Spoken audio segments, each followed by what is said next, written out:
பல்வேறு கோரிக்கைகளை முன்வைத்து மதுரை மற்றும் நெல்லையில் தூய்மை பணியாளர்கள் போராட்டத்தில் ஈடுபட்டனர். மதுரையில் போராட்டம் நடத்தியவர்கள் கைது செய்யப்பட்டதால் பரபரப்பு ஏற்பட்டது.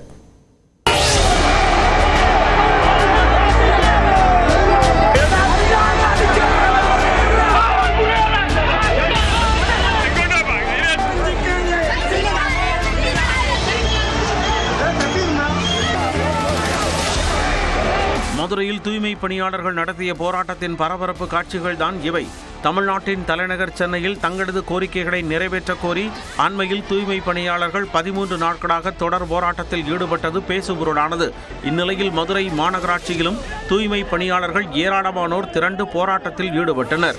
தனியார் மயத்தை கைவிடுதல், பணி நிரந்தரம், ஊதிய உயர்வு உள்ளிட்ட பல்வேறு கோரிக்கைகளை வலியுறுத்தி இந்த காத்திருப்பு போராட்டம் நடைபெற்றது. விரைவில் ஒரு மாநிலம் முழுமைக்கும் ஒரே மாதிரியான சம்பளத்தை அறிவிக்கிறதுக்கான வாய்ப்புகள் இருக்கு.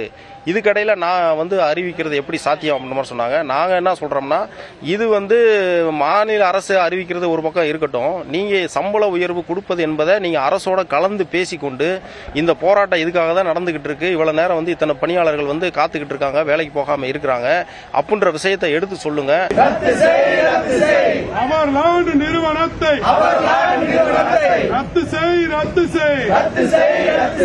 தொழிற்சங்கங்களையும் தொழிலாளர்களையும் அதிகாரிகள் பழிவாங்குவதாகவும், எனவே அவர்களை வெளியேற்ற வேண்டும் எனவும் கோரிக்கை வைத்தவர்கள் சென்னை தூய்மை பணியாளர்கள் போராட்டத்திற்கு ஆதரவு தெரிவிக்கும் வகையிலும் போராட்டத்தை நடத்தினர்.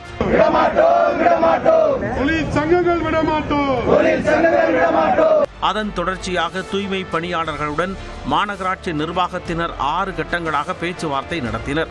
அதில் தீபாவளி போனஸ், மாவட்ட ஆட்சியர் உத்தரவுப்படி ஊதிய உயர்வு, பணியில் இருந்து நீக்கப்பட்ட ஒப்பந்த ஓட்டுநர்களுக்கு மீண்டும் பணி உள்ளிட்ட 4 வாக்குறுதிகளை துணை ஆணையர் எழுத்துப்பூர்வமாக அளித்தார். ஆனால் கோரிக்கைகள் சார்ந்து மாநகராட்சி நிர்வாகம் உரிய முடிவுகள் எடுக்கவில்லை என கூறியும் வாக்குறுதிகளை ஏற்க மறுத்தும் தூய்மை பணியாளர்கள் மீண்டும் போராட்டத்தில் ஈடுபட்டனர்.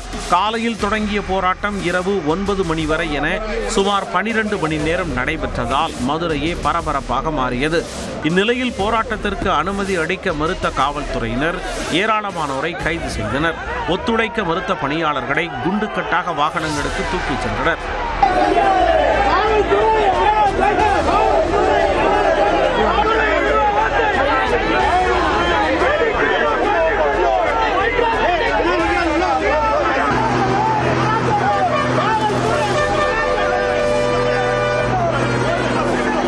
இதேபோல நெல்லை மாநகராட்சியிலும் தூய்மை பணியாளர்கள் போராட்டத்தில் ஈடுபட்டனர்.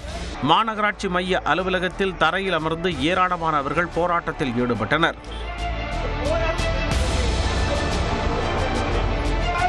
கடந்த 3 ஆண்டுகளாக தூய்மை பணியாளர்களிடம் பிடித்தம் செய்யப்பட்ட PF உள்ளிட்டவை அலுவலகத்தில் செலுத்தப்படவில்லை எனவும் அவர்கள் குற்றம் சாட்டினர்.